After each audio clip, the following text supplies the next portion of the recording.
I'm sure I don't have to tell you that bike parks are great fun, but occasionally things get a bit gnarly. We'll come back to this.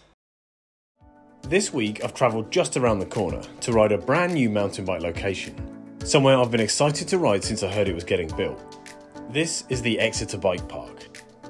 This place has been open about 6 weeks and I can't wait to get my tyres in the dirt. The bike park currently has 3 main trails, a blue, a red and a black. They all start from the top of the hill and make their way down some action-packed terrain. There really are some new and interesting features here, certainly a couple that I've not come across before. Down at the bottom of the trail you'll find an awesome jump section. These range from smaller blue tabletops all the way up to the bigger step-ups on the black line. This is a really fun and chilled out bike park, a perfect place for any rider looking to progress. But most importantly, this place is epic.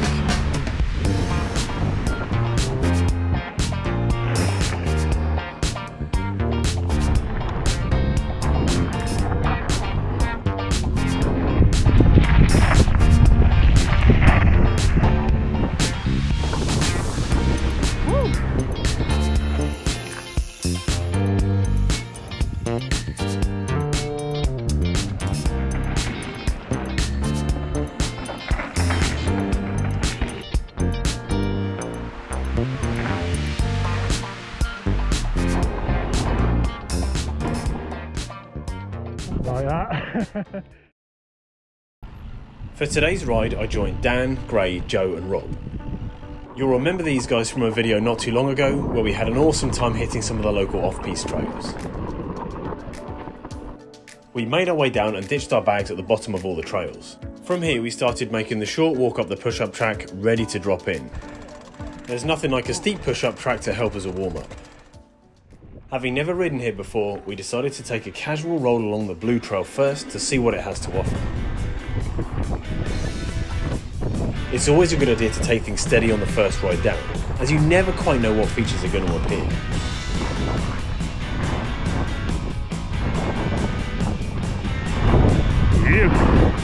There were so many rollers and jumps on this top section of trail that it's really interesting learning how to ride it.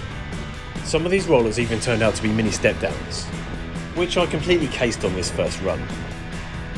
With all the sunny weather recently, this next section was a bit loose. Oh, it's sketchy. So loose. After turning the corner, you have a straight shot down to the jumps, with a couple of drops thrown in for good measure.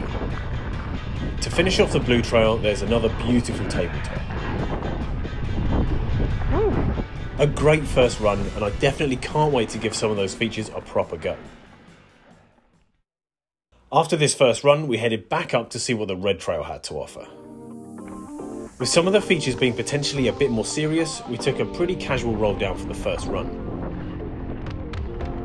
The jumps on this line were a lot bigger, and there were a few novel features to contend with that we'll come back and have a look at in a moment. I did not like that. Red joins onto the blue for a second and then has this exciting transition back into the red again. The next surprise came in the form of these whoops. These are a really fun inclusion to the trail. Then, as the trail gets steeper, you have these sort of washed out gravelly berms, which didn't really do much. But they lead you straight into the awesome jump section. Oh. Another truly awesome trail. I'll try and definitely turn around and get you. We ended up riding both of these trails numerous times throughout the day. We especially enjoyed riding the first part of the blue into the second red section. Yeah. It was great to ride some of these features in a bit more detail. I want to explore 3 of these features with you. The first 2 are completely new to me and not something that you come across often. The first one is this lily pad / mini whale tail feature. For those who don't know, this type of feature consists of a jump onto a second quick landing jump onto another landing. Here's Rob giving us a perfect demonstration and making it look easy. Dropping into this feature for the second time, I completely forgot it was there and my results were not as pleasing. Oh, that case! Oh, I think I massively cased that. so I went back up to try and clear this feature again.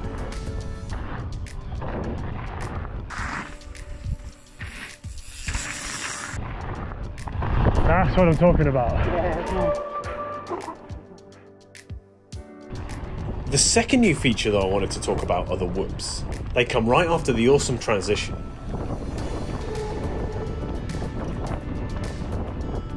Check out this slow-mo.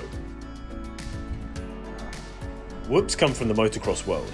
They're a series of bumps close together. To ride them, you need to grip the bike properly with your feet and keep your arms relaxed so you can move fluidly with the bike. Note how the rider's head stay in the same position and the body and bike do the work. I've never ridden anything like this before, and they were a great feature to be introduced to. But I don't recommend eating a large meal before you ride them. The last features that I wanted to focus on are of course the jumps. A section of differently sized tabletops and step-ups.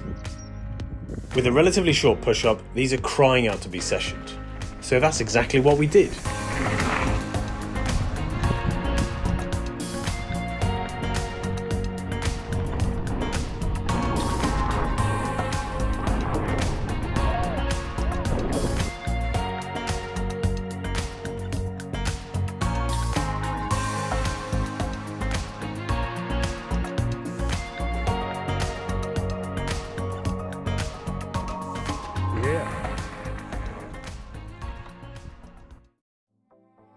Riding the red line, there was one jump that kept catching everyone out. The penultimate one, which is the step up.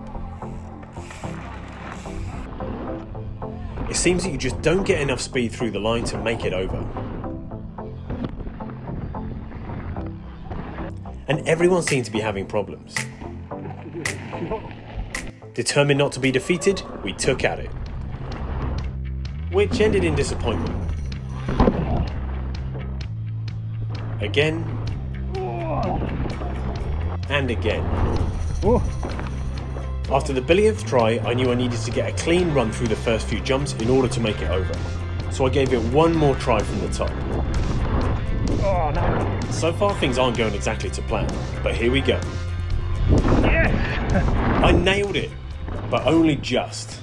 I felt like I needed one more run just to seal the deal.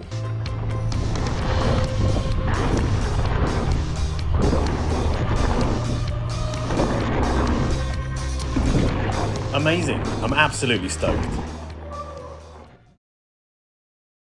After all the runs down, we were starting to get a bit tired, but it isn't the trails down that were doing us in.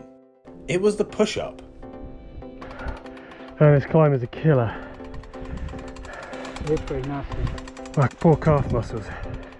Albeit short, the push-up track is a piece of work. It was genuinely more tiring walking the 3 minutes up the hill than hitting the whole jump line down.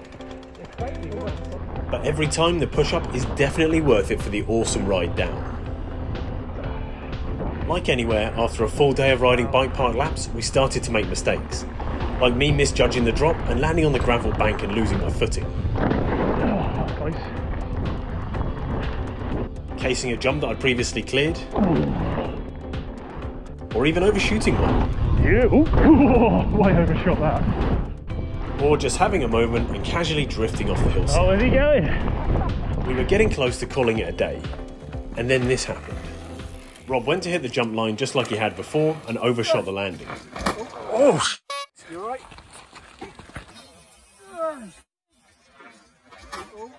oh. You alright? You'll be happy to know that Rob walked away with only minor injuries. It just goes to show, no matter how experienced you are as a rider, we all make mistakes, and we all eat dirt at some point. Rob managed his crash really well. His kit was pretty ripped up, but luckily he was wearing a full face helmet, knee and elbow pads and body armour. Let that be a lesson to you all. On that note, we finally decided to call it a day. I feel so lucky that this bike park is right on my doorstep and I can't wait to ride here again over the summer. If you haven't already, get Exeter Bike Park on your list. But more importantly than that, hit the subscribe button to see more from this channel. Thanks for watching, and I'll see you next time.